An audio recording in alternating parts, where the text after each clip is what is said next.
नमस्कार दोस्तों। तो आज हम एक नए चैप्टर के साथ हैं नेशनल इकोनॉमी। नेशनल इकोनॉमी समझने से पहले हम ये समझने की कोशिश करेंगे इकोनॉमी क्या चीज़ है। So economy it is the system of production, distribution and consumption of goods and service. System of production का मतलब क्या है? जो भी हमारे पास रिसोर्सेज अवेलेबल हैं उन रिसोर्सेज को एक कुछ यूजफुल गुड्स और सर्विस में चेंज करना। हमारे पास यूजफुल रिसोर्सेज को चेंज करके हम जो हमारे पास अवेलेबल रिसोर्सेज उनको चेंज करके जो भी हम यूजफुल गुड्स और सर्विस बनाते हैं उसे हम प्रोडक्शन कहेंगे। डिस्ट्रीब्यूशन मतलब उन जो प्रोडक्ट हमने बनाए हैं उनको डिफरेंट पर्सन्स को डिस्ट्रीब्यूट करना, जिसे ज़रूरत है उस आदमी तक वो चीज़ें पहुंचाना डिस्ट्रीब्यूशन कहलाएगा, जिसमें ट्रांसपोर्टेशन की चीज़ टाइप की चीज़ें आएंगी। कंजम्पशन मतलब जिस आदमी को उस प्रोडक्ट की ज़रूरत है उस प्रोडक्ट को यूज करना ही कंजम्पशन करेगा। इन तीन जो एक्ट हैं इन पर हम बात करेंगे। तो इन तीनों एक्ट को, इन तीनों सिस्टम को यदि हम एक साथ मिला दें तो वो ही पूरा इकोनॉमी का कॉन्सेप्ट है, वही इकोनॉमी के अंदर आता है। अब इकोनॉमी को हम यहाँ पर दो भागों में बांट सकते हैं, macro economic and micro economic. Firstly we are going to learn about macro economics. Macro economics क्या है? यदि हम जो इकोनॉमिक की स्टडी करते हैं एक ब्रॉड लेवल पर करते हैं, मतलब जैसे हम किसी देश की इकोनॉमी की बात करते हैं, किसी सोसाइटी की इकोनॉमी की बात करते हैं, किसी स्टेट की इकोनॉमी की बात करते हैं, तो उसे हम मैक्रो इकोनॉमिक्स बोलेंगे। मतलब कि हम एक बड़े लेवल पर इकोनॉमिक की स्टडी करना चाह रहे हैं तो वो मैक्रो इकोनॉमिक रहेगी। माइक्रो इकोनॉमिक्स क्या होती है? माइक्रो इकोनॉमिक्स मतलब यदि हम इंडिविजुअल लेवल पर, पर्सन टू पर्सन लेवल पर इकोनॉमी की स्टडी करेंगे वो माइक्रो इकोनॉमिक्स कहलाएगी। तो उसे हम इंडिविजुअल लेवल पर या किसी फर्म, किसी कंपनी लेवल पर हम करते हैं, किसी एक छोटे से समूह को हम ले लेते हैं उस लेवल पर करते हैं तो माइक्रो इकोनॉमिक्स कहलाएगी। ठीक है, ये हमारे मैक्रो इकोनॉमिक और माइक्रो इकोनॉमिक के कॉन्सेप्ट हो गए। एक चीज़ और है इसमें, फोकस की हम बात करते हैं। जो मैक्रो इकोनॉमिक होता है, मैक्रो इकोनॉमिक्स जब हम स्टडी करते हैं उसका जो मेन फोकस होता है, उसका मेन फोकस होता है इसकी सोशल वेलफेयर। जो हमारी सोसाइटी है उसका वेलफेयर हो, ये इसका मेन फोकस होता है मैक्रो इकोनॉमिक्स का। और इसी का माइक्रो इकोनॉमिक्स का क्या होगा? माइक्रो इकोनॉमिक्स का individual gain, individual level profit हो, वो माइक्रो इकोनॉमिक्स का मेन फोकस होता है। अब हमने स्टार्टिंग में इकोनॉमी को समझने से पहले हमने एक्ट ऑफ प्रोडक्शन की बात की थी। मतलब जो हमारे पास रिसोर्सेज अवेलेबल हैं उनको यूजफुल गुड्स और गुड्स में चेंज करना, गुड्स और सर्विस में चेंज करना ही हमारा प्रोडक्शन कहलाता है। अब इस प्रोडक्शन में कौन कौन पार्टिसिपेट लेते हैं, कौन कौन जो इसके फैक्टर्स ऑफ प्रोडक्शन जिन कहेंगे, लैंड, लेबर, कैपिटल और एंटरप्रेन्योरशिप। इनका मतलब क्या क्या है? Land is the naturally occurring material of the planet that are used for the production of goods and service including the land. जो भी हमारे लैंड से रिलेटेड कुछ भी चीज़ है वो सब की सब लैंड के अंदर काउंट करेगी। डेट मीन मिनरल्स यदि हम यूज कर रहे हैं किसी का भी प्रोडक्शन करने के लिए, न्यूट्रिएंट्स हम यूज कर रहे हैं, न्यूट्रिशन यूज कर रहे हैं, वाटर हम यूज कर रहे हैं, या कुछ भी हम रॉ मटेरियल जो हम लैंड से प्राप्त कर रहे हैं, कुछ भी वेजिटेबल है, कुछ एयर है, जो भी हमें चीज़ लैंड से मिल रही है, किसी भी चीज़ का प्रोडक्शन करने के लिए, हम किसी का प्रोडक्ट, कोई प्रोडक्ट बना रहे हैं तो उसके लिए हमें रॉ मटेरियल की जरूरत पड़ती है। हमें आयरन ओर की जरूरत पड़ती है, आयरन के बिलेट्स बनाने हैं या कुछ भी चीज़ बनानी है तो हमें कुछ ना कुछ मटेरियल हमें अर्थ से हमें मिलता है। तो वो सब का सब चीज़ किस में आएगी? लैंड में काउंट करेंगे इसमें। इसका मतलब ये नहीं है कि सिर्फ हम लैंड, जो हमारी लैंड हमें जो धूल मिट्टी दिखती है वही लैंड की इसमें आएगी। सबकी सब चीज़ें जो भी हमें लैंड से मिलती है, भले वो वेजिटेबल है, एयर है, कुछ भी आयरन ओर है, कुछ भी रॉ मटेरियल है, सबका सब लैंड के अंदर काउंट किया जाएगा। अब लेबर का मतलब क्या है? लेबर का मतलब है जो भी ह्यूमन का जो एफर्ट लगता है, फिजिकल एफर्ट लगता है, जो फिजिकल एंड मेंटल एफर्ट लग रहा है। यदि ह्यूमंस का, ह्यूमन मतलब, ह्यूमन शब्द यहाँ पर बहुत जरूरी है। Human labour is the mental and physical effort of the humans. ठीक है, जो भी ह्यूमंस का मेंटल और फिजिकल एफर्ट लग रहा है उसे हम लेबर बोलेंगे। ठीक है, तो इसमें जरूरी नहीं है कि हमें लेबर मतलब सिर्फ वही है जो बोझा उठा रहा है। कोई व्हाइट कॉलर जॉब वाला आदमी, इंजीनियर है, डॉक्टर है, कुछ भी, यदि कुछ ऐसा आदमी है जो कुछ प्रोडक्शन में हेल्प कर रहा है वो लेबर कहलाएगा। ठीक है, अब कैपिटल का मतलब क्या है? कैपिटल, अभी हमने लेबर में हमने बात की कि ह्यूमन, ह्यूमन से रिलेटेड। कैपिटल का मतलब ये है कि कुछ भी ऐसी आर्टिफिशियल चीज़ जो हमने बनाई हुई है पहले से, कुछ ऐसी मैन्युफैक्चर्ड चीज़ हमने जो पहले से बनाई हुई है, कुछ ऐसी, ऐसा चीज, ऐसा कुछ भी मशीन ऐसी हमने जो पहले से बनाई है, जो जो हम प्रोडक्शन करने वाले हैं उसमें हेल्पफुल हो, उसको हम कैपिटल बोलेंगे। फॉर एग्जाम्पल यदि हम कुछ भी बनाएं, भले वो हम किसी मशीन से बनाएं, किसी अपने घर की किसी नाइफ से बनाएं, ठीक है, कोई भी हमारे पास औजार पुराना हमने बना रखा है, कुल्हाड़ी बनाई है, कुछ भी हमने बनाया है, उससे यदि हम कुछ नया सामान बना रहे हैं तो वो सबका सब कैपिटल कहलाएगा। और एंटरप्रेन्योरशिप का मतलब क्या है? एंटरप्रेन्योरशिप द मेन आइडिया, जो आदमी उस मेन आइडिया के पीछे है उसको हम बोलेंगे एंटरप्रेन्योरशिप। जिस आदमी ने या जिस पर्सन ने उस आइडिया को उस प्रोडक्ट को बनाने के लिए मेन आइडिया दिया है उसे हम एंटरप्रेन्योरशिप कहेंगे। अब इसमें देखिए एग्जांपल दे रखा है। इसमें क्या हो रहा है कि ये लैंड को कल्टीवेट कर रहे हैं with the help of this tractor. Now देखिए, हो सकता है कि यहाँ पर कोई एक आदमी ऐसा रहा हो जिसने ये बोला हो कि यहाँ पर हम इस टाइप की खेती करेंगे, हम एक नया कोई नया कुछ भी हम बनाएंगे या कोई नया प्रोडक्ट हम बनाने जा रहे हैं। तो जिसके पीछे ये आइडिया है उस आदमी को बोलेंगे एंटरप्रेन्योरशिप, एंटरप्रेन्योर है ये आदमी। ठीक है, अब जो इस जो इसके लिए यहाँ पर हमने एक ह्यूमन को लगाया हुआ है। ये आदमी जो है, जो इस ट्रैक्टर को चला रहा है, इसे हम बोलेंगे लेबर। ठीक है। कैपिटल मतलब जो हमने एक आर्टिफिशियल चीज बनाई हुई है, जो यहाँ पर काम कर रही है, आर्टिफिशियल ट्रैक्टर हमने पहले से बनाया हुआ है, तो इसको बोलेंगे कैपिटल। लैंड जिसमें हम काम कर रहे हैं, वो क्या होगी, हमारी लैंड होगी। तो ये factors of production, 4 factors of production हैं। अब टॉपिक है हमारा types of economic system. Generally हमारे पास 3 टाइप के इकोनॉमिक सिस्टम है, capitalism, socialism, mixed economy. Capitalism type के इकोनॉमिक सिस्टम में क्या होता है, मेनली प्राइवेट की ओनरशिप रहती है। जितने भी रिसोर्सेज होते हैं, गुड्स जो भी प्रोड्यूस्ड किए जाते हैं, उनमें मेनली प्राइवेट कंपनीज की ओनरशिप रहती है। और जो प्राइवेट ओनरशिप का जो मेन फोकस होता है, वो प्रॉफिट गेन करना होता है। कंज्यूमर्स जितना भी जो भी कंज्यूमर गुड्स जो भी प्रोड्यूस्ड किया जाता है, वो डिमांड के अनुसार प्रोड्यूस्ड किया जाता है। और सोसाइटी का मेन ध्यान इसमें नहीं रखा जाता है, बट जिस प्रोडक्ट से ज़्यादा हमें प्रॉफिट मिले, जो प्रोडक्ट ज़्यादा डिमांड में है, उसका प्रोडक्शन ज़्यादा किया जाता है। ये capitalism type of economic system कहलाता है। इसमें मेनली क्या होता है, कॉम्पिटिशन होता है between different firms, different companies के बीच में क्या होता है, कॉम्पिटिशन होता है। और जो ये सबसे पहले ये वर्ड जो ये स्टार्ट किया था, आइडिया दिया था, ये एडम स्मिथ एक इकोनॉमिस्ट थे, उन्होंने ये आइडिया दिया। दूसरा सिस्टम है सोशलिज्म। सोशलिज्म क्या होता है, एक ट्रांजिशन होता है कैपिटलिज्म से लेके कम्युनिज्म की ओर को। कम्युनिज्म की ओर को जो बीच में एक ये बीच का फैक्टर है, इसे हम बोलते हैं सोशलिज्म। सोशलिज्म में क्या होता है, गवर्नमेंट जो है वो गुड्स या सर्विस प्रोड्यूस करती है जो जिस चीज़ की सोसाइटी को ज़रूरत है। इसमें कॉम्पिटिशन कम होता है। मेनली जो ओनरशिप रहती है वो गवर्नमेंट की रहती है, ज़्यादा इंटरफेयर गवर्नमेंट करता है। इसे बोलते हैं सोशलिज्म। सोसाइटी के वेलफेयर का मेन ध्यान आता है, प्रॉफिट मेन टारगेट नहीं होता है। अब इन दोनों के जिनमें प्रॉपर्टीज होंगे, उसको बोलते हैं mixed economy. Generally mostly economy mixed economy के कॉन्सेप्ट पे काम करती है। इंडिया भी मिक्स्ड इकोनॉमी के कॉन्सेप्ट पे काम करता है। अब नया टॉपिक है सेक्टर्स ऑफ द इकोनॉमी। जो हमने यहाँ पर 4 सेक्टर इकोनॉमी डिवाइड किए हुए हैं। सबसे पहले है प्राइमरी एक्टिविटीज़। प्राइमरी एक्टिविटीज़ क्या होती हैं, जो भी ऐसी इकोनॉमी एक्टिविटी जो भी हमारी अर्थ से रिलेटेड होती हैं या जो एग्रीकल्चर से रिलेटेड होती हैं, वो प्राइमरी एक्टिविटीज़ के अंदर आती हैं। जैसे हमें अर्थ से रॉ मटेरियल निकालना है, वो भी प्राइमरी एक्टिविटी में आएगा। एग्रीकल्चर से रिलेटेड जो भी काम है, हम क्रॉप बो रहे हैं, वो एक प्राइमरी एक्टिविटी में आएगा। कुछ एनिमल हस्बेंड्री का काम है, वो भी प्राइमरी एक्टिविटी में आएगा। फॉरेस्ट्री का काम है, फिशिंग का काम है, या जितने भी रॉ मटेरियल से रिलेटेड काम है, सबके सब इसमें आएंगे, प्राइमरी एक्टिविटी में आएंगे। अब यहाँ पर देखिए, हमारी दूसरी है सेकेंडरी एक्टिविटीज़। सेकेंडरी एक्टिविटीज़ क्या है, सेकेंडरी एक्टिविटी जो भी हमें रॉ मटेरियल हमें प्राइमरी एक्टिविटीज़ से मिले हैं, उन सभी में हम वैल्यू एडिशन करके कुछ नया प्रोडक्शन हम जो बनाते हैं, उसे बोलते हैं सेकेंडरी एक्टिविटीज़। जितना भी हमारा मैन्युफैक्चरिंग होती है, जितनी भी हमारी कंस्ट्रक्शन की जॉब होती है, मेटल वर्क की जॉब होती है, टेक्सटाइल प्रोडक्शन होता है, या कुछ भी प्रोडक्शन हो रहा है, सबका सब हमारा सेकेंडरी एक्टिविटीज़ में आता है। तीसरा है हमारा टर्सरी एक्टिविटी। टर्सरी एक्टिविटीज़ का मतलब क्या है, जो भी किसी टेक्नोलॉजिकल सॉरी जो टर्सरी एक्टिविटीज़ का मतलब क्या है, टर्सरी एक्टिविटीज़ जितनी भी हमारी सर्विस से रिलेटेड इंडस्ट्रीज़ हैं, वो सभी टर्सरी एक्टिविटीज़ के अंदर। इसमें क्या क्या आएंगी, बैंक से रिलेटेड सर्विस, हॉस्पिटल से रिलेटेड सर्विस हो गई, ठीक है, इंश्योरेंस हो गया, टूरिज्म हो गया, जो भी हमारी सर्विस से रिलेटेड है, वो सब की सब टर्सरी एक्टिविटीज़ में आएंगी। चौथा आता है हमारा क्वाटनरी एक्टिविटीज़। क्वाटनरी एक्टिविटीज़ में कौन सी आएंगी, जो भी टेक्नोलॉजिकल इनोवेशन से रिलेटेड है, जिसमें भी नॉलेज से रिलेटेड चीज़ें से रिलेटेड जो भी सेक्टर हैं, वो क्वाटनरी एक्टिविटीज़ में आता है। जैसे कि क्या हो गया, लाइब्रेरीज हो गई, रिसर्च एंड डेवलपमेंट का जो काम होता है डिफरेंट कंपनीज में, वो हो गया। और साइंटिफिक रिसर्च से रिलेटेड हो गया, एजुकेशन से रिलेटेड हो गया, इन्फॉर्मेशन टेक्नोलॉजी से रिलेटेड हो गया, जो भी ये चीज़ें हैं, सब क्वाटनरी एक्टिविटीज़ में आती हैं। और लास्ट है क्यूनरी एक्टिविटीज़। क्यूनरी एक्टिविटीज़ में क्या होती है, जहाँ पर क्या होती है, एक high level of decision making चाहिए होती है। जैसे हमारी पब्लिक सेक्टर की जॉब होती है, उसमें क्या होता है, जहाँ पर ऑफिशियल्स लेवल की जॉब होती हैं, जहाँ पर क्या होता है, एक अच्छे डिसीजन की ज़रूरत होती है, एक हाई लेवल डिसीजन की ज़रूरत होती है, वे सभी हमारी कहती हैं क्यूनरी एक्टिविटीज़ के अंदर आती हैं। पब्लिक सर्विसेज की जॉब हो गई, पुलिस की जॉब हो गई, ठीक है, कहीं पर आर्मी से रिलेटेड हाई लेवल में जहाँ पर डिसीजन मेकिंग की ज़रूरत होती है, उससे रिलेटेड जो भी जॉब है, सब हमारी क्यूनरी एक्टिविटीज़ में आती हैं। तो ये हमारे सेक्टर्स ऑफ इकोनॉमी। अब हमारा नया टॉपिक है ग्रॉस डोमेस्टिक प्रोडक्ट, या इसको हम बोलते हैं जीडीपी।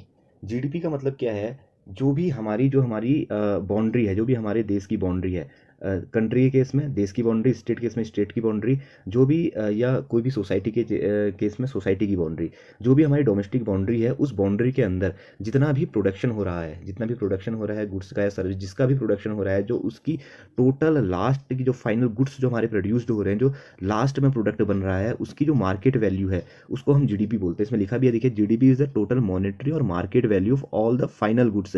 ये टर्म यहाँ पर बहुत इंपॉर्टेंट है, फाइनल गुड। जो भी रॉ मटेरियल मटेरियल से जो हमारा फाइनल गुड बन रहा है, जो भी फाइनल गुड बन रहा है, फाइनल गुड की जो मॉनेटरी वैल्यू है, जो लास्ट कॉस्ट है, उसको और जो हमारा कंट्री की बाउंड्री के अंदर बनाया जा रहा है, उसको हम जीडीपी बोलते हैं, ग्रॉस डोमेस्टिक प्रोडक्ट कहते हैं। अब ग्रॉस डोमेस्टिक प्रोडक्ट, एक बार मैं इसको और समझा लेता हूँ। ग्रॉस डोमेस्टिक प्रोडक्ट को देखिए, ये हमारा, सपोज ये हमारी फिजिकल बाउंड्री, मतलब ये हमारा इंडिया है, ठीक है। इस बाउंड्री के अंदर जितने भी गुड्स और सर्विस बनाए जाएंगे, जितने भी गुड्स और सर्विस का प्रोडक्शन होगा, उसकी जो फाइनल वैल्यू है, फाइनल वैल्यू मतलब ये हमारा कुछ प्रोडक्ट है, एक्स प्रोडक्ट है, इसको हमने, ये रॉ मटेरियल के फॉर्म में है अभी, इससे हमने इसमें हमने वैल्यू एडिशन की, बहुत सारी चीज़ें इसमें, बहुत सारी प्रोसेस की, और इसको लास्ट में हमने कोई एक नया प्रोडक्ट बना दिया। फॉर एग्जांपल हमने यहाँ से आयरन ओर हमने निकाला रॉ मटेरियल के फॉर्म में, और लास्ट में हमने इसके कुछ कुछ कुछ भी नया प्रोडक्ट बना लिया जो आयरन का प्रोडक्ट बना है। तो जो लास्ट वाला फाइनल प्रोडक्ट है, इसकी जो मार्केट वैल्यू है, इसकी ऐसे ही जो जितने भी प्रोडक्ट बनाए जा रहे हैं, जिनकी फाइनल जो वैल्यू, मार्केट वैल्यू होगी, जो हमारी डोमेस्टिक बाउंड्री के अंदर बनाए जा रहे हैं, उन सब का जो समेसन है वो हमारा क्या कहलाएगा, जीडीपी कहलाएगा। ठीक है। अब जीडीपी हम कैसे कैलकुलेट करते हैं? किसी भी कंट्री की जीडीपी कैलकुलेट करने के लिए हमारे पास यहाँ पर 3 मेथड है। ठीक है, 3 मेथड है। पहली है प्रोडक्ट और वैल्यू एडेड मेथड, सेकंड है एक्सपेंडिचर मेथड, और तीसरी है इनकम मेथड। इन सभी मेथड्स में जो भी हमारी जीडीपी निकलेगी, जीडीपी की वैल्यू हमारी सेम निकलेगी। सबसे पहले हम आते हैं प्रोडक्ट और वैल्यू एडेड मेथड को हम समझते हैं। प्रोडक्ट और वैल्यू एडेड मेथड क्या है? देखिए, प्रोडक्ट और वैल्यू एडेड मेथड, जैसा कि नाम से ही स्पष्ट है, यहाँ पर वैल्यू एडिशन। वैल्यू एडिशन मतलब जितने जैसे भी किसी चीज़ का प्रोडक्शन किया जा रहा है, जो भी इस प्रोडक्शन में कंट्रीब्यूट कर रहे हैं, हर एक इंडिविजुअल के द्वारा जो भी इसमें वैल्यू एडिशन किया जा रहा है, उस सभी का जो समेसन होगा वो हमारी जीडीपी होगी। अब सपोज हम एक एग्जांपल लेते हैं। सपोज कि कोई इकोनॉमी है जहाँ पर सिर्फ अभी हमारे पास सिर्फ 2 इंडिविजुअल हैं। पहला इंडिविजुअल है फार्मर, जो क्या कर रहा है, वीट, गेहूं को प्रोड्यूस कर रहा है, और इस गेहूं को प्रोड्यूस करने में इसकी टोटल कॉस्ट लगी है 50 रुपीज़ मान लीजिए। और एक दूसरा इंडिविजुअल है जो कंपनी इंडिविजुअल के तौर पर काम कर रही है, और जिसका काम है इस गेहूं को ब्रेड के फॉर्म में चेंज करना। तो अब हम इस सिस्टम की हम जीडीपी निकालने की कोशिश करते हैं, जिस सिस्टम में केवल 2 इंडिविजुअल हमारे काम करते हैं। तो फार्मर ने गेहूं प्रोड्यूस किया 50 रुपये का। अब जब ये गेहूं का ट्रांसपोर्टेशन होता है इस कंपनी में ले जाने में, तो एक ट्रांसपोर्टर की ज़रूरत पड़ेगी। इसमें इसका मतलब इस गेहूं में कुछ वैल्यू एडिशन किया गया, मतलब इसको यहाँ से यहाँ ले जाने में कुछ रुपया खर्च हुआ। तो वैल्यू एडिशन क्या हो गया, 10 रुपया। सपोज हमने कहा 10 रुपये यहाँ से यहाँ ले जाने में खर्च हुआ। अब कोई एक फर्स्ट मशीन है, जिस फर्स्ट मशीन में इसको गेहूं को डाला जाता है, तो यहाँ पर इस मशीन के द्वारा जो वैल्यू एडिशन हुआ वो 10 रुपया, अगेन 10 रुपया वैल्यू एडिशन हुआ। सपोज फिर एक दूसरी टाइप की मशीन है, इसमें भी वैल्यू एडिशन कितना हुआ, 10 रुपया हुआ। ऐसे ही यहाँ से यहाँ जो वैल्यू एडिशन हुआ वो 10 रुपया हुआ। अब और लास्ट में हमारे ब्रेड बन गए, इसमें भी वैल्यू एडिशन, इस प्रोसेस में भी वैल्यू एडिशन 10 रुपया हुआ। अब हम देख रहे हैं क्या, 10 रुपया वैल्यू एडिशन यहाँ हुआ, 10 रुपये वैल्यू एडिशन यहाँ हुआ, 10 रुपये वैल्यू एडिशन यहाँ हुआ, 10 रुपये वैल्यू एडिशन यहाँ हुआ, 10 रुपये वैल्यू एडिशन यहाँ हुआ, मतलब 1 2 3 4 5 50 रुपीज़ क्या हुए, टोटल वैल्यू एडिशन इस प्रोसेस में हुआ। और साथ में फार्मर जिसने ये गेहूं प्रोड्यूस किया था, उसने जो वैल्यू एडिशन किया गया था वो कितना किया था, उसने 50 रुपीज़ का वैल्यू एडिशन किया था। टोटल 50 जो वैल्यू एडिशन किया गया था वो फार्मर के द्वारा किया गया था। 50 जो वैल्यू एडिशन किया वो किसी कंपनी के द्वारा किया गया। टोटल कितना हो गया, टोटल 100 रुपया। मीन इसका मतलब ये हुआ कि यदि हमारे पास एक ऐसा सिस्टम है जिसमें केवल 2 इंडिविजुअल हमारे काम कर रहे थे, 2 इंडिविजुअल थे, कंपनी और एक दूसरा फार्मर, तो इस केस में इस सिस्टम की जीडीपी कितनी हो गई, 100 रुपीज़ हो गई। हमने तो इसको हम बोलेंगे वैल्यू एडेड मेथड। दूसरी मेथड हमारे पास है एक्सपेंडिचर मेथड। तो एक्सपेंडिचर मेथड में जितना भी जो भी फाइनल गुड्स है, फाइनल गुड्स को प्रोड्यूस करने में जो डिफरेंट लेवल पर जो टोटल खर्चा आया है, उस टोटल खर्चे का जो समेसन होता है, उसको उस खर्चे के समेसन से जब जीडीपी निकाली जाती है, उसको बोलते हैं एक्सपेंडिचर मेथड बोलते हैं। ठीक है। अब इसमें हमारे पास यहाँ पर एक फॉर्मूला है, जीडीपी इक्वल टू C+I+G+NX। सी का मतलब क्या है, कंजम्पशन बाय हाउस होल्ड, जो टोटल कंजम्पशन किया जा रहा है हाउस होल्ड द्वारा, वो सी हो गया। आई मतलब कुछ यदि इन्वेस्टमेंट किया जा रहा है, कोई बिजनेसेस द्वारा इन्वेस्टमेंट किया जा रहा है, तो वो आई हो गया। जी मतलब हो गया गवर्नमेंट का कुछ स्पेंडिंग है, गवर्नमेंट के वजह से कुछ खर्चा किया जाता है, तो जी हो गया। एनएक्स मतलब हो गया टोटल नेट एक्सपोर्ट। अब इसको हम एक बार समझने की कोशिश करते हैं दोबारा।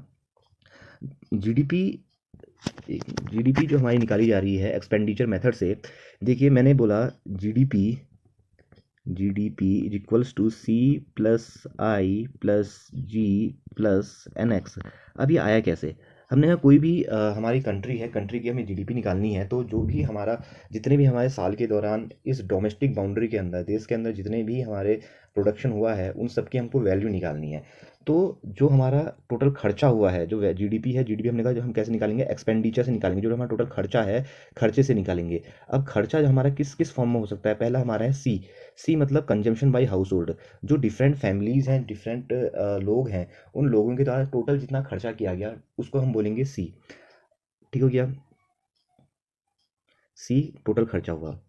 अब इसमें हम एक चीज़ देखते हैं कि टोटल खर्चा तो सी हुआ, पर जो हम जीडीपी में काउंट करते हैं, मैंने बोला था कि जो हमारे बाउंड्री के अंदर होता है, ठीक है, जो हमारी फिजिकल बाउंड्री है देश की, उसके अंदर जो टोटल खर्चा होगा उसको देखेंगे। अब कुछ चीज़ें ऐसी भी हो सकती है जो हमने बाहर से इम्पोर्ट, दूसरे देशों से इम्पोर्ट करी हो, तो हमें उसे क्या करना पड़ेगा, उसे माइनस करना पड़ेगा।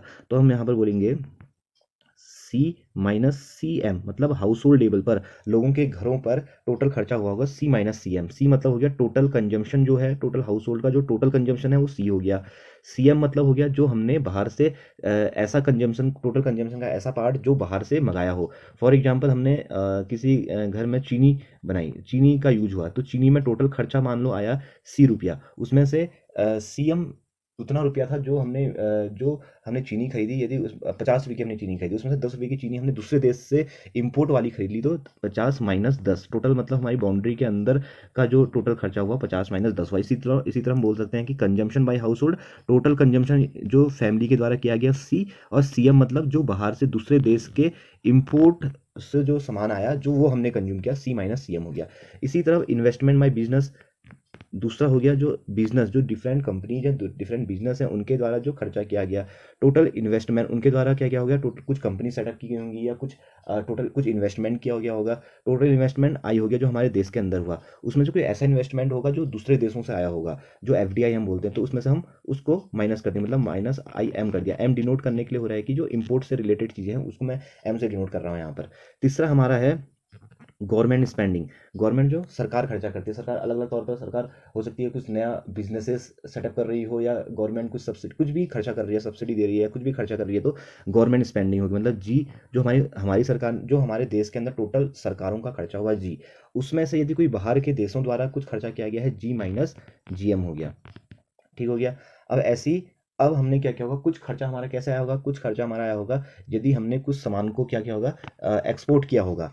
ठीक है, तो वो टोटल खर्चा हो गया, उसको हम दिखा रहे हैं। तो जो एक्सटर्नल सेक्टर का जो खर्चा है वो हो गया यदि हमने कुछ एक्सपोर्ट किया है, एक्सपोर्ट हो गया, माइनस कुछ हमने इंपोर्ट किया होगा, उसको हमने इंपोर्ट करने के लिए मैं IMP लिख देता हूँ।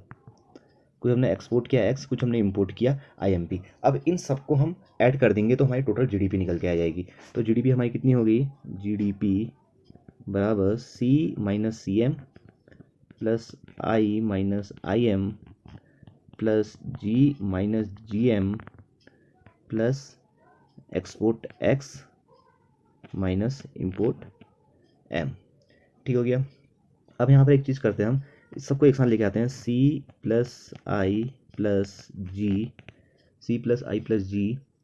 ठीक हो गया, plus total export minus IM plus GM ठीक है, प्लस CM। ठीक हो गया। यहाँ पे एक गलती होगी, आई यहाँ पर नहीं आएगा। टोटल जो एक्सपोर्ट में जो हमारा खर्चा आया है उसी को हम काउंट करेंगे, मतलब एक्स को ही हम काउंट करेंगे, जो टोटल एक्सपोर्ट किसी चीज़ के एक्सपोर्ट करने में खर्चा आया है। ठीक हो गया। हमने यहाँ पर डबल डबल काउंट कर लिया था आई को, पहले भी, इसके पहले हमने किया था उसमें भी ये गलत हो गया है। ये इंपोर्ट नहीं, टोटल जो एक्सटर्नल सेक्टर में जो हमारा खर्चा हो रहा है उसी को हम काउंट करेंगे, मतलब एक्स को ही काउंट करेंगे जो एक्सटर्नल सेक्टर में हमारा खर्चा हो रहा है। तो हम यहाँ पर लिख सकते हैं C+I+G plus X minus total import, मतलब X माइनस IMP। अब लिखता हूँ मैं IMP, वो मैंने पहले गलत लिख दिया था। ठीक है, तो total export minus total import, इसको हम नेट एक्सपोर्ट भी बोल सकते हैं। तो C+I+G प्लस नेट एक्सपोर्ट, इसको हम लिख देते हैं। ठीक हो गया। इसका मतलब क्या हुआ, जब भी हमारे किसी देश में यदि इम्पोर्ट की वैल्यू बढ़ेगी, इम्पोर्ट की वैल्यू एक्सपोर्ट से ज़्यादा हो रही है, तो इम्पोर्ट की वैल्यू यदि ज़्यादा है एक्सपोर्ट से, तो क्या होगी, ये वैल्यू ये वैल्यू जो है, ये जो वैल्यू है ये माइनस में आ जाएगी। इसका मतलब इस टोटल में से ये कुछ वैल्यू माइनस होगी, इसका मतलब हमारे देश की जीडीपी क्या होगी उस केस में, रिड्यूस करेगी, उस केस में हमारे देश की जीडीपी कम हो जाएगी।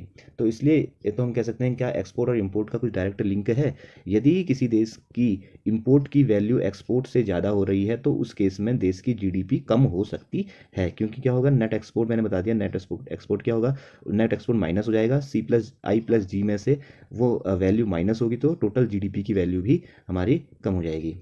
ठीक है, अब हमारे पास नई मेथड है, नई मेथड हमारी इनकम मेथड। इनकम मेथड, तो इसमें क्या होगा, जो हमारे डिफरेंट हमारे 4 फैक्टर थे प्रोडक्शन के जो हमने देखे थे, लैंड, लेबर, एंटरप्रेन्योर और कैपिटल, इन चारों फैक्टर ऑफ प्रोडक्शन के द्वारा जो टोटल इनकम जनरेट हो रही है उसको हम इनकम मेथड बोलते हैं। तो हमें इसमें सिंपल सा फॉर्मूला याद करना है, क्या, total GDP is equals to W plus P plus I plus R। इस फॉर्मूले इस टर्म से भी याद कर सकते हैं। WPIR में क्यों बता रहा हूँ आपको, W मतलब क्या, टोटल वेजेस एंड सैलरीज जो हमारी दी जा रही हैं ऑल फैक्टर ऑफ प्रोडक्शन को, जो भी हमारे 4 फैक्टर ऑफ प्रोडक्शन है उसमें जो हमारी सैलरी खर्च हो रही है वो W हो गया। P क्या होगा, टोटल प्रॉफिट, यदि कुछ हमारा जनरेट हो रहा है वो P प्रॉफिट हो गया। तीसरा है हमारा टोटल इंटरेस्ट जो हमें रिसीव हो रहा है वो आई हो गया। आर क्या हो गया, जो भी हमारा रेंट, जो वो प्रोडक्शन थे उसके द्वारा जो हमें रेंट मिल रहा है यदि कुछ, तो वो आर हो गया। तो जीडीपी इक्वल्स टू WP+I+R। ये तो इससे भी हम जीडीपी निकाल सकते हैं। तो ये हमारी 3 मेथड होगी जीडीपी निकालने की। अब अगला जो हम टॉपिक पढ़ेंगे वो अगला टॉपिक है हमारा एनडीपी। एनडीपी का मतलब क्या है, नेट डोमेस्टिक प्रोडक्ट। तो हम अभी तक हमने पहले जीडीपी समझी, जीडीपी क्या चीज़ है, जीडीपी क्या थी, हमारी जो डोमेस्टिक बाउंड्री है, डोमेस्टिक बाउंड्री के अंदर जितने भी गुड्स एंड सर्विस प्रोड्यूस्ड की जा रही हैं उनकी जो फाइनल वैल्यू है उसको ही हम जीडीपी बोलते हैं। उसके बाद हमने समझा कि जीडीपी हम कैसे निकाल सकते हैं। अब हमारा एक नया टॉपिक है, नया टर्म है net domestic product. Net domestic, अब क्या होता है देखिए, कुछ भी सामान या कुछ भी गुड्स या कुछ भी सर्विस प्रोड्यूस्ड की जा रही है, जैसे जैसे टाइम निकलता जाएगा उसकी वैल्यू कम होते रहेगी। सपोज हम एक कार है, जो हमने कार मैन्युफैक्चर करी 2005 में, अब 2022 आ गया है, ठीक है। 2005 के बाद से इन 17 ईयर्स में क्या होगा, उस कार की वैल्यू, सपोज उस टाइम पर 4 लाख रुपया थी, तो अब ऐसा तो है नहीं कि उसकी वैल्यू 4 लाख रुपया ही रहेगी, उसकी वैल्यू टाइम के साथ क्या होगी, रिड्यूस होती रहेगी। जो ये वैल्यू रिड्यूस होती है इसी को हम बोलते हैं डेप्रिशिएशन। डेप्रिशिएशन मतलब जो भी सामान की वैल्यू कम हो रही है उसको हम बोलेंगे डेप्रिशिएशन। डेप्रिशिएशन, जैसे जैसे टाइम बढ़ता जाएगा वैसे वैसे डेप्रिशिएशन की वैल्यू बढ़ती जाएगी, और क्या होगी, उस जो पर्टिकुलर गुड या सर्विस है उसकी टोटल वैल्यू क्या होगी, रिड्यूस होते रहेगी। तो जीडीपी जो हमारी थी, जीडीपी किसी भी सिस्टम की जो जीडीपी है, यदि उसमें से हम डेप्रिशिएशन वाला फैक्टर भी हम उसमें ऐड कर दें, मतलब हम उसमें जो टोटल हमने गुड्स एंड सर्विस हमने जो प्रोड्यूस करी है उनमें से यदि कुछ उनकी वैल्यू कम हो रही है तो उसको भी यदि माइनस कर दें तो जो हमें मिलता है एनडीपी या नेट डोमेस्टिक प्रोडक्ट कहते हैं। आप सिंपल इसको याद कर सकते हैं, ज़्यादा इसमें सोचने की ज़रूरत नहीं है। तो नेट डोमेस्टिक प्रोडक्ट क्या है, मतलब नेट डोमेस्टिक प्रोडक्ट का मतलब ये है, यदि जीडीपी में से डेप्रिशिएशन की वैल्यू को हम माइनस कर देते हैं तो उसे ही हम क्या बोलते हैं, उसे ही हम नेट डोमेस्टिक प्रोडक्ट बोलते हैं। अब अगला है gross national product. Gross national product एक नया टर्म हमने यहाँ पर देखा है। अभी तक हमने जीडीपी पढ़ा, जीडीपी में हमने समझा था कि जो भी हमारी डोमेस्टिक बाउंड्री है उसके अंदर जो भी गुड या सर्विस प्रोड्यूस्ड की जा रही हैं वो हमारी जीडीपी होगी। अब हमारे आता है ग्रॉस नेशनल प्रोडक्ट। हम जीडीपी में तो हम अपनी बाउंड्री की बात कर रहे थे, ठीक है, पर अब ऐसा भी हो सकता है कि हमारे बहुत सारे ऐसे लोग होंगे जो हमारे देश के, जो अलग अलग जगहों पर अलग अलग देशों में जाके काम कर रहे हैं, वो भी अपने दूसरे देशों से कुछ सामान, कुछ गुड्स भेजते होंगे, कुछ मनी भेजते होंगे। तो जो उनकी मनी को भी हम यदि अपने सिस्टम में काउंट करें, अपनी जीडीपी में उस वैल्यू को भी हम काउंट करें, मतलब जो दूसरे देशों से जो हमें इनको इनकम हो रही है, या कुछ कंपनीज ऐसी होंगी जो दूसरे देशों में काम कर रही हैं, सपोज रिलायंस है या टाटा कंपनी है, दूसरे देशों में उन्होंने अपने क्या करे हैं, अपनी कंपनी स्टैब्लिश करी है और वहाँ से उन्हें कुछ प्रॉफिट मिल रहा है, उस प्रॉफिट को भी वो अपने देश में भेज रहे हैं, तो उसको भी हम ऐड कर लें यदि जीडीपी पर। और कुछ कंपनी ऐसी होंगी जो बाहर की कंपनियां हैं जो हमारे देश में काम कर रही हैं, अब वो अपनी जो इनकम है उसको हमारे देश से क्या भेज रही होंगी, अपने अपने देश जो उनका देश है उनके देश में भेज रही होंगी, और उसको भी हम माइनस कर दें इस जीडीपी में से। मतलब हम क्या कर दें, इस जीडीपी में से जो हमको हमारे नागरिकों द्वारा जो बाहर कमाया जा रहा है पैसा, वो हम ऐड कर दें, और जो बाहर के नागरिक हैं जो उनके द्वारा जो हमारे देश में पैसा कमाया जा रहा है उस पैसे को जीडीपी में से माइनस कर दें, तो उसको हम बोलते हैं जीएनपी। ठीक हो गया। या gross national product, GNP is an estimate of total value of all the final products and service turned out in a given period by the means of a production owned by a countries citizen. मतलब इसमें क्या हुआ, जो हमारे देश के नागरिक हैं उनकी ही इनकम आएगी। ठीक है, उनकी इनकम कैसे आएगी, जीडीपी में हमने क्या किया, जो हमारे देश के नागरिक बाहर काम कर रहे हैं या हमारे देश की कंपनी जो बाहर हैं, जो बाहर प्रॉफिट कमा रही हैं, जो बाहर रुपया कमा रहे हैं नागरिक, जो भी हमारे देश के नागरिक हैं, उन सब का हमने अमाउंट जो हमारे देश में भेज रहे हैं उन सब के अमाउंट को हमने इसमें ऐड कर दिया। फिर हमने माइनस क्या करना पड़ेगा, माइनस हमें वो करना पड़ेगा जो बाहर दूसरे देशों के नागरिक हैं, क्योंकि हम इसमें क्या निकालना चाह रहे हैं, अपने देश के सिटीजन की टोटल जीडीपी निकालना चाह रहे हैं। तो जो बाहर के नागरिक या बाहर की कंपनी जो हमारे देश में काम कर रही हैं, जो उनके द्वारा जो इनकम कमाई जा रही है और जो इनकी इनकम जो दूसरे देशों में अपने देश में भेजी जा रही है उसको माइनस कर दें तो उसको हम बोलेंगे ग्रॉस नेशनल प्रोडक्ट। जीएनपी बराबर क्या हो गया, GDP plus net factor income from abroad. मतलब net factor income from abroad को हमने यहाँ पर फॉर्मूले के रूप में लिखा है, इसको आप समझेंगे तो आप समझ आएगा। Factor income earned bye domestic factor of production, जो हमारे देश के production employed in the rest of the world, जो हमारे देश के लोग हैं जो रेस्ट ऑफ वर्ल्ड में काम कर रहे हैं, उसमें से यदि हम माइनस कर दें क्या, factor income earned by the factors and production of the rest of the world, जो दूसरे देश के लोग हैं जो हमारे देश में काम करें उसको माइनस कर दें तो हमारी क्या निकलती है, जीएनपी निकल जाती है, ग्रॉस नेशनल प्रोडक्ट निकल जाती है। अब जैसे हमने जीडीपी के साथ एनडीपी पढ़ा था, मतलब ग्रॉस डोमेस्टिक प्रोडक्ट के साथ नेशनल नेट डोमेस्टिक प्रोडक्ट पढ़ा था, ऐसे ही हमारे यहाँ पर है एनएनपी। एनएनपी मतलब क्या हुआ, एनएनपी नेट नेशनल प्रोडक्ट है। मतलब क्या करेंगे हम, यदि हम ये नेट डोमेस्टिक प्रोडक्ट में से, नेट डोमेस्टिक प्रोडक्ट जो एनडीपी हमने अभी पढ़ा है, देखिए एनडीपी हमने पढ़ा था थोड़ी देर पहले, ये एनडीपी, एनडीपी में से यदि हम डेप्रिसिएशन की वैल्यू हम यदि माइनस कर दें, ठीक है, नेट नेशनल प्रोडक्ट निकल के आ जाएगा। ठीक हो गया। अच्छा, इसमें एक प्रॉब्लम दिखाई दे रही है, एनडीपी नहीं आना चाहिए था यहाँ पर आना चाहिए था GNP, gross national product. Gross national product, यदि जो ग्रॉस नेशनल प्रोडक्ट है, जो ग्रॉस नेशनल प्रोडक्ट जो हमने रिसेंटली पढ़ा है, इसमें से यदि हम डेप्रिसिएशन की वैल्यू माइनस कर दें तो हम उसको बोलेंगे नेट नेशनल प्रोडक्ट। मुझे लगता है आपको कन्फ्यूजन हो गया होगा, एक बार दोबारा मैं आपको बताता हूँ। सबसे पहले हमने जीडीपी पढ़ी, जीडीपी का मतलब ये था कि जितना जो भी हमारी डोमेस्टिक बाउंड्री जो हमारे देश की है उसके अंदर जितना भी गुड्स एंड सर्विस प्रोड्यूस कर रहे हैं उसकी जो फाइनल वैल्यू है उसको हम जीडीपी बोलेंगे। उसके बाद हमने पढ़ा NDP, net domestic product. Net domestic product में हमने क्या किया, जो भी हमारी जीडीपी है उसमें से हमने डेप्रिसिएशन जो हमारा हो रहा है, मतलब जो वैल्यू कम हो रही है उसको माइनस कर दिया तो हमारा एनडीपी आ गया। उसके बाद हमने पढ़ा GNP, gross national product. Gross national product में हमने क्या पढ़ा, नेशनल, देखिए बीच में नेशनल जुड़ गया है तो इसको ऐसे याद करना। हमारे पहले जीडीपी और एनडीपी को एक साथ समझेंगे। ग्रॉस डोमेस्टिक मतलब हमारी डोमेस्टिक बाउंड्री के अंदर जो रहा है, जब जीएनपी और एनएनपी आएगा मतलब ग्रॉस नेशनल प्रोडक्ट, मतलब जो हमारे नेशनल, जो हमारे देश के लोग हैं उनके द्वारा जो इनकम है वो ग्रॉस नेशनल प्रोडक्ट होगी। मैंने बताया जीडीपी में हमने क्या किया, जो हमारे देश के लोग या हमारे देश की कंपनी जो बाहर काम कर रही है उनके द्वारा जो मनी हमारे देश में भेजी जा रही है, जो प्रॉफिट उनको हो रहा है उसको ऐड कर दिया, और जो बाहर के देश के लोग यहाँ काम कर रहे हैं उनके द्वारा जो बाहर मनी भेज दी गई है उसको हमने जब ऐड किया तो जीएनपी बोला, ग्रॉस नेशनल प्रोडक्ट बोला। अब जब ग्रॉस नेशनल प्रोडक्ट बोला तो अब नेट नेशनल प्रोडक्ट निकालने के लिए क्या करेंगे, जो हमने एनएनपी अभी हमने देखा था, नेट नेशनल प्रोडक्ट देखा था, उसमें से डेप्रिसिएशन की वैल्यू यदि हम माइनस कर देंगे तो उसे हम नेट नेशनल प्रोडक्ट बोलेंगे। ठीक है, इसमें जो फॉर्मूला यहाँ पर स्क्रीन में दिखाई दे रहा है इसमें एक प्रॉब्लम है, ये एनडीपी नहीं होगा, इसको प्लीज कलेक्ट कर लेना, ये होगा हमारा जीएनपी, ग्रॉस नेशनल प्रोडक्ट। ये गलत लिखा गया है यहाँ पर, ठीक है, जीएनपी होगा, ग्रॉस नेशनल प्रोडक्ट में से डेप्रिसिएशन की वैल्यू माइनस करेंगे तो एनएनपी हो गया। अब देखिए यहाँ पर नेट नेशनल प्रोडक्ट में एक बहुत इंपॉर्टेंट कॉन्सेप्ट आता है नेशनल इनकम का। तो देखिए जितने भी अभी तक हमने जीडीपी पढ़ी, एनडीपी पढ़ी, जीएनपी पढ़ी या एनएनपी भी हमने जो अभी तक पढ़ी, वो हम पढ़ते हैं कि जो फाइनल गुड की जो वैल्यू है, जो मार्केट वैल्यू है, जो मार्केट में जो हमें सामान मिल रहा है, मार्केट वैल्यू पर जो बाजार का मूल्य है उस पर हम इसको निकालते हैं। तो हम उसको, अभी तक हम जितने जीडीपी निकाले हुए हम मार्केट वैल्यू पर निकालते हैं। तो यदि हम ऐसी एनएनपी को हम दो चीज़ों में कैटेगराइज कर सकते हैं यहाँ पर, एनएनपी एक मार्केट वैल्यू पर जैसा भी आज तक हम करते हुए आए हैं, दूसरा है एनएनपी एट फैक्टर कॉस्ट। ये बहुत इंपॉर्टेंट कॉन्सेप्ट है, इसको ध्यान देना। एनएनपी एट फैक्टर कॉस्ट का मतलब क्या होता है, और एनएनपी एट फैक्टर कॉस्ट को ही हम क्या बोलते हैं, नेशनल इनकम भी बोलते हैं।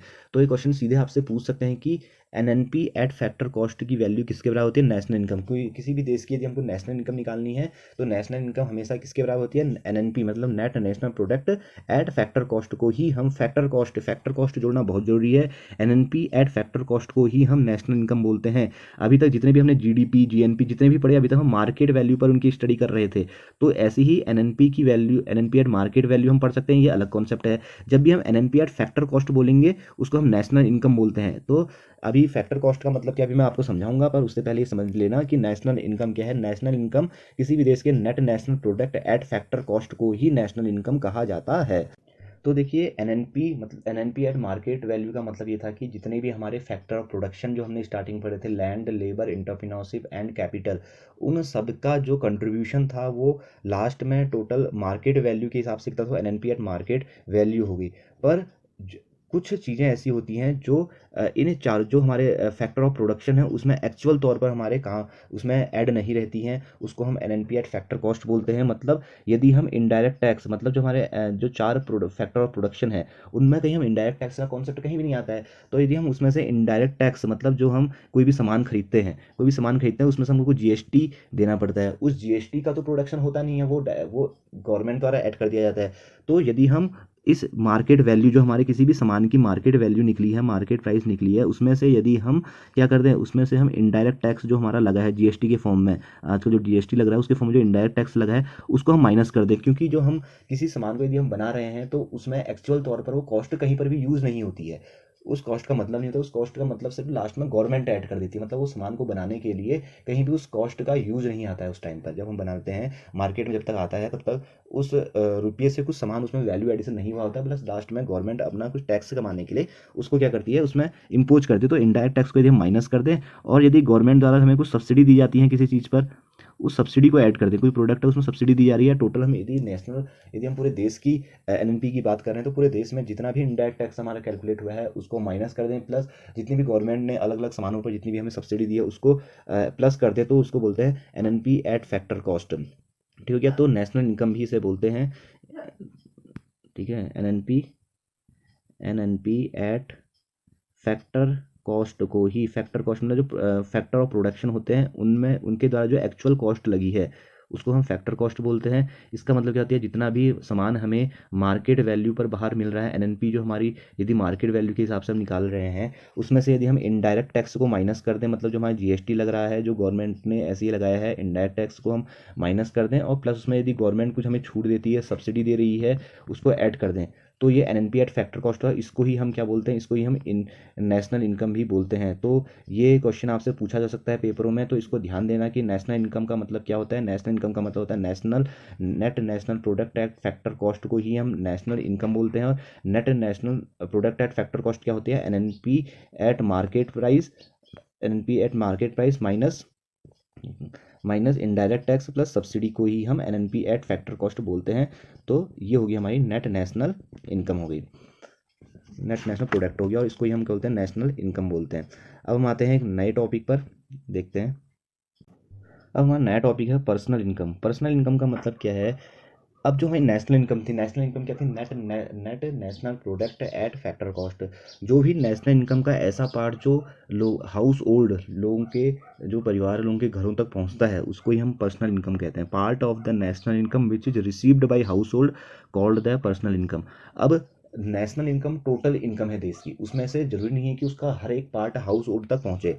तो उसके लिए हमने पर्सनल इनकम क्या है, जो हमारी नेशनल इनकम होती है, नेशनल इनकम में से अनडिस्ट्रीब्यूटेड प्रॉफिट क्या होता है, कुछ हमें कोई भी हमारी प्रोडक्शन कंपनी है उसका कुछ प्रॉफिट होता है, ठीक है, वो प्रॉफिट भी अभी क्या है, टोटल नेशनल इनकम में काउंट है। पर वो जो हमें प्रॉफिट जो डिस्ट्रीब्यूट नहीं किया गया है, वो उसके जो शेयर धारक होंगे उनमें उस प्रॉफिट को डिस्ट्रीब्यूट किया जाता है। कुछ ऐसा प्रॉफिट है जो अभी डिस्ट्रीब्यूट नहीं किया गया है तो उसको हम अनडिस्ट्रीब्यूट प्रॉफिट बोलते हैं। जो ये प्रॉफिट है ये यदि लोगों में बांटा नहीं गया है तो इसका मतलब क्या है, लोगों के हाउस होल्ड मतलब लास्ट पॉइंट तक ये प्रॉफिट पहुंचा नहीं है। तो नेशनल इनकम में से हम अनडिस्ट्रीब्यूटेड प्रॉफिट को यदि हम माइनस कर दें, ठीक है, और क्या माइनस करेंगे, कॉर्पोरेट टैक्स, जो हमारे कॉर्पोरेट लेवल पर जो टैक्स दिया जाता है, जो कंपनीज द्वारा टैक्स दिया जाता है, उसको भी हम माइनस कर दें, क्योंकि ये भी क्या होगा, गवर्नमेंट के पास जाने वाला है, ये हमारे जो हाउस होल्ड लास्ट लेवल पर है उनके पास पहुंचने वाला नहीं है। तो कॉर्पोरेट टैक्स को माइनस कर दें।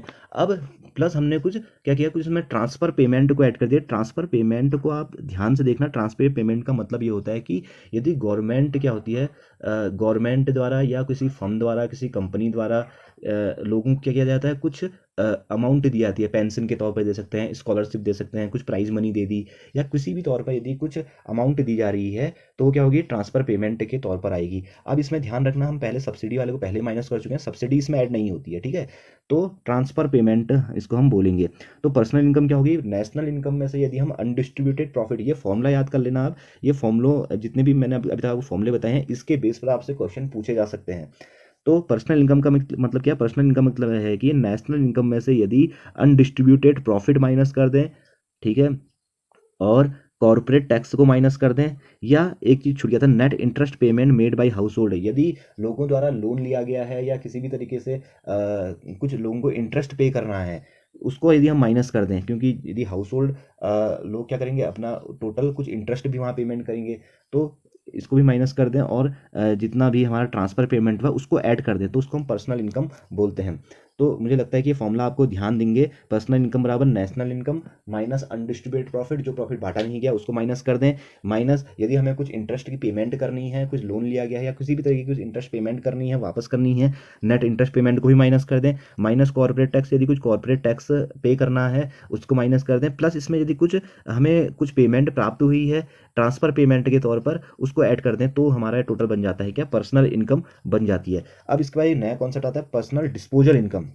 पर्सनल डिस्पोजल इनकम का मतलब क्या होता है, जो पर्सनल इनकम तो ठीक होगी, पर्सनल इनकम में से कुछ ऐसा पार्ट जो एक्चुअल में आदमी यूज कर सकता है, ठीक हो गया, और एक्चुअल में उसको कंज्यूम कर सकता है, उसको बोलता है पर्सनल डिस्पोजल इनकम। एक छोटा सा डिफरेंस है, पर्सनल इनकम क्या थी, टोटल जो हाउस होल्ड हैं जो टोटल प्राप्त कर रहे हैं, नेशनल इनकम में से वो पार्ट, नेशनल इनकम का वो पार्ट जो एक्चुअल में लोगों हाउस होल्ड द्वारा प्राप्त किया जा रहा है, उसको हम बोलेंगे क्या, उसको हम बोलेंगे पर्सनल इनकम। और पर्सनल डिस्पोजल इनकम मतलब जो एक्चुअल में हम यूज कर सकते हैं, एक्चुअल में कंज्यूम कर सकते हैं, उसको हम बोलेंगे पर्सनल डिस्पोजल इनकम। तो उसमें क्या आएगा, यदि अब अभी तक तो हमने हर चीज़ की बात की, अब हमें टोटल जो सैलरी मिलती है, टोटल सैलरी तो हमको मिलेगी मिलेगी पर्सनल इनकम के तौर पर। पर्सनल इनकम में से हमने क्या किया, अब हमने टोटल हमें सैलरी मिली, उसमें से हमें कुछ अपना इनकम टैक्स देना पड़ता है, जो हमें इनकम अपना कमा रहे हैं, मतलब इनकम तो हमारी हुई इसलिए पर्सनल इनकम हुई, इनकम हमारी हुई। अब इनकम में से हमें कुछ पार्ट देना पड़ रहा है, इनकम में से जो हम कुछ पार्ट गवर्नमेंट को देते हैं इनकम टैक्स के तौर पर, अब हम उसको यूज़ तो कर नहीं पाते हैं, वो गवर्नमेंट को देते हैं, इसलिए इनकम टैक्स को हम क्या करेंगे, इनकम टैक्स को हम माइनस कर देंगे पर्सनल इनकम में से, ठीक हो गया। और यदि हम कुछ ऐसे पेमेंट जो टैक्स नहीं है पर हम लोगों को non tax payment, non tax payment क्या हुआ, यदि हमारा जैसे कुछ फाइन लग गया, हमको कुछ फाइन लग गया, हम चालान कट गया हमारा, या कुछ फाइन लग गया, उससे भी हमारी क्या है, इनकम क्या हो रही है, कम हो रही है, उस इनकम को भी हम यूज नहीं कर सकते हैं, कुछ फाइन हम दे रहे हैं, तो वो हमारी क्या होगी, personal total personal disposal income होगी। तो आप समझे पर्सनल डिस्पोजल इनकम का मतलब क्या है। पर्सनल पहले हम पर्सनल नेट पहले हमने क्या देखी, नेशनल इनकम देखी, जो टोटल हमारी नेशनल इनकम क्या थी, एनएनपी मतलब net national product at factor cost हमारी क्या थी, नेशनल इनकम थी। दोबारा बता रहा हूँ, नेशनल इनकम क्या थी, net national product at factor cost. Net national product at factor cost का मतलब क्या था, net national product at market value minus indirect tax, हमने इनडायरेक्ट टैक्स माइनस किया था, प्लस उसमें सब्सिडी जोड़ी थी, तो उसको हम बोल देते हैं एनएनपी एट फैक्टर कॉस्ट, या NNP net national product at factor cost, उसी को हम बोलते थे नेशनल इनकम। नेशनल इनकम में से एक्चुअल में जो हमारे हाउस होल्ड को मिलता है उसको हम बोलते थे पर्सनल इनकम। उसमें से हम पर्सनल इनकम कैसे निकाली थी, उस हमने नेशनल इनकम में से जितना भी अनडिस्ट्रीब्यूटेड प्रॉफिट था, जो हमारा प्रॉफिट बांटा नहीं गया था, उसको माइनस कर दिया गया था, कुछ यदि हमको इंटरेस्ट पेमेंट करना था उसको माइनस कर दिया था, कुछ कॉर्पोरेट टैक्स से दिया था उसको माइनस कर दिया था, और यदि हमने उसमें ऐसी कुछ चीज़ें जोड़ दी थी, यदि हम कुछ ट्रांसफर पेमेंट मिला है, हमको स्कॉलरशिप मिली है, ठीक है, या हमें कुछ किसी फर्म के द्वारा गवर्नमेंट के द्वारा कुछ ट्रांसफर पेमेंट किए गए हैं जो हमें मिले हैं, या हमें कुछ गिफ्ट मिले हैं, उन सबको हमने इसमें बोला, तो पर्सनल इनकम हमारी हो गई थी। फिर हमारी पर्सनल डिस्पोजल इनकम क्या थी, जिसको एक्चुअल में हम यूज कर सकते हैं, इसको एक्चुअल में कंज्यूम कर सकते हैं, इसमें हमने इनकम टैक्स माइनस कर दिया था, टोटल इनकम टैक्स जो हम बाद में इनकम में से देना पड़ रहा था, इनकम टैक्स माइनस कर दिया था, और नॉन टैक्स पेमेंट जो हमें रुपये तो उतना मिल रहा है, हमें इनकम तो हो ही रही है, फिर हमारे कुछ फाइन लग गया है या कुछ भी XYZ कुछ भी हो गया है, तो नॉन टैक्स पेमेंट भी हमने माइनस कर दिया था, तो हमारी पर्सनल डिस्पोजल इनकम आ गई थी। ये फॉर्मूले आप याद रखेंगे, इनको बार बार रिवाइज करेंगे तो आपको ये समझ में आने लगेंगे, ठीक है। कन्फ्यूजन है इनमें चीज़ों में, पर आप बार बार इनको रिवाइज करेंगे तो ये समझ में आ जाएंगे। साथ में आपको मैं नोट्स भी भेजूंगा, उन नोट्स को भी आप बार बार रीड करेंगे तो आपको ये चीज़ें समझ में आ जाएंगी। अब नया कॉन्सेप्ट है real GDP versus nominal GDP, बहुत इंपॉर्टेंट कॉन्सेप्ट है। इसको मैंने यहाँ पर एक चार्ट दिया हुआ है, इसके तरह इससे समझने की कोशिश करते हैं, ठीक है। इसमें एक बेस ईयर का कॉन्सेप्ट आता है, बेस ईयर को हम बाद में देखेंगे क्या चीज़ है, पर पहले देखिए यहाँ पर आइटम 1 है, आइटम 2 है। 2020-21 की बात कर रही है, 20-21 की बात हम कर रहे हैं। सपोज कोई इकोनॉमी है, इकोनॉमी सिर्फ दो टाइप के आइटम प्रोड्यूस किए जा रहे हैं, आइटम 1 और आइटम 2। उस इकोनॉमी में हम ये एज्यूम करके चल रहे हैं कि केवल दो ही चीज़ बनाई जा रही हैं, आइटम 1 और आइटम 2। इसकी हम जीडीपी निकालने की कोशिश कर रहे हैं। और 2020-21 में 5 क्वांटिटी बनाई जाती है आइटम 1 की, 6 क्वांटिटी बनाई जाती है आइटम 2 की। और इसका जो प्राइस है, आइटम 1 का प्राइस है एक पीस का 10 रुपया, और आइटम 2 का है 15 रुपया। इसका मतलब टोटल प्राइस कितना हो गया? 10 × 5 50 एंड 15 × 6 90। टोटल जीडीपी 50 + 90, टोटल इसका मतलब 20-21 में जो हमारा टोटल हमने गुड्स प्रोड्यूस्ड किए, जितने भी हमने टोटल गुड्स प्रोड्यूस किए, उनकी जो फाइनल कॉस्ट थी कितनी थी? 140 रुपी थी। 140 थी। इसका मतलब टोटल जीडीपी हमारी कितनी थी 20-21 में? 140 रुपया थी। अब 2021-22 में आए, हमने क्या किया? आइटम 1 और आइटम 2 ही बनाते हैं हम। हमने 6 क्वांटिटी बनाई आइटम 1 की और 7 क्वांटिटी बनाई आइटम 2 की। बट क्या हुआ 21-22 में, हमारे प्राइस जो हमको लग रहा था बनाने में, उसकी वैल्यू बढ़ गई। 20 रुपया लग रहा है आइटम 1 को बनाने में और 22 रुपया लग रहा है आइटम 2 को बनाने में। तो टोटल कॉस्ट 120 यहाँ पड़ी, 154 यहाँ पड़ी। टोटल हमारी जीडीपी इस केस में हो गई 274। पर ये लगता है कि हमारा जीडीपी जो हमारी ग्रोथ हो रही है 140 से 274 होगी, जबकि हमारा प्रोडक्शन तो सिर्फ 5 से 6 ही बढ़ा और 6 से 7 ही बढ़ा। इसका मतलब जो हमारे जीडीपी बढ़ी है वो एक्चुअल में जो इसको बनाने में जितना हमारा खर्चा आ रहा है, जो हमारी वैल्यू प्राइस हो गई है, प्राइस के बढ़ने के कारण यहाँ पर जीडीपी बढ़ी है। इसका मतलब इन्फ्लेशन का यहाँ पर फैक्टर आ गया है। तो इन्फ्लेशन के कारण हमारी जीडीपी बढ़ रही है। तो क्या एक्चुअल में हमारी जीडीपी बढ़ रही है? नहीं, हमारी इन्फ्लेशन बढ़ रही है। इसके लिए यहाँ पर जीडीपी की वैल्यू हमारी ज़्यादा दिखा रहा है। तो हम क्या, तब हमारे यहाँ पर कॉन्सेप्ट, अब यही बात उठी कि बार बार हमारे से तो हर साल इन्फ्लेशन बढ़ती है, हर साल चीज़ों की वैल्यू बढ़ती है, तो हमारी जीडीपी तो हर साल बढ़ती हुई दिखेगी, जबकि एक्चुअल में तो ग्रोथ हो ही नहीं रही है। तो उसके लिए हमारे कॉन्सेप्ट है real GDP versus nominal GDP. तो जो हमारी ये जीडीपी यहाँ पर दिखा रहा है 274 रुपया, ये हमारी नॉमिनल जीडीपी है, पर एक्चुअल में तो हमारी इतना बड़ा नहीं है। तो हम यहाँ पर निकालने की कोशिश करते हैं रियल जीडीपी। तो इसलिए कॉन्सेप्ट है कि एक बेस ईयर डिसाइड कर लेंगे, जिस बेस ईयर में जो प्राइस है, उस प्राइस पर क्या करेंगे, उस प्राइस के हिसाब से ही हम हर साल जीडीपी निकालने की, उस रेट पर, उस प्राइस पर ही हम हर साल जीडीपी निकालेंगे। अब हमने बेस ईयर सपोज यहाँ पर डिसाइड कर लिया 20-21, इसलिए यहाँ पर बेस ईयर 20-21 लिखा है। 20, इसका मतलब ये हुआ कि जब भी हम जीडीपी निकाल रहे हैं, बेस ईयर हम 20-21 मानेंगे, मतलब 20-21 के प्राइस के अनुसार हम जीडीपी निकालेंगे। अब हमारा 21-22 में हम ये हमारी रियल जीडीपी है, और जो यहाँ पर हमने निकाली है नॉमिनल जीडीपी है। रियल जीडीपी हमने क्या किया? आइटम 1 6 था, आइटम 2 7 था। इसका प्राइस हमने जो 20-21 में था वही लिया 10, और आइटम 2 का 15। तो 15 जो हमारा 20-21 में था, टोटल हो गया 60, और ये हो गया 105, टोटल 165। इसका मतलब एक्चुअल में हमारी जीडीपी तो 165 ही बढ़ी है 140 से। तो हमारी रियल जीडीपी कितनी है? 165 है। नॉमिनल जीडीपी कितनी है? 274 थी। अब हमने क्या किया, इसका मतलब इन्फ्लेशन के कारण हमारी जीडीपी कुछ बढ़ी हुई दिखाई दे रही थी। यदि हम इन्फ्लेशन का फैक्टर उसमें से रिड्यूस कर दें तो उसको हम रियल जीडीपी बोलते हैं। ठीक है। अब जीडीपी डिफ्लेटर क्या होता है? जीडीपी डिफ्लेटर मतलब जो हमारी नॉमिनल जीडीपी है उसको डिवाइड कर दे रियल जीडीपी से, तो हमारा जीडीपी डिफ्लेटर निकल जाता है। इस फॉर्मूले को आप याद रखना है, ये क्वेश्चन पूछा सकता है। Nominal GDP upon real GDP. Nominal GDP क्या है? ज़्यादा है, नॉमिनल जीडीपी ज़्यादा है, ठीक है। रियल जीडीपी इस केस में कम है। तो नॉमिनल जीडीपी को जब हम रियल जीडीपी से डिवाइड कर दें, जो हमें क्वांटिटी मिलती है उसको हम बोलते हैं जीडीपी डिफ्लेटर।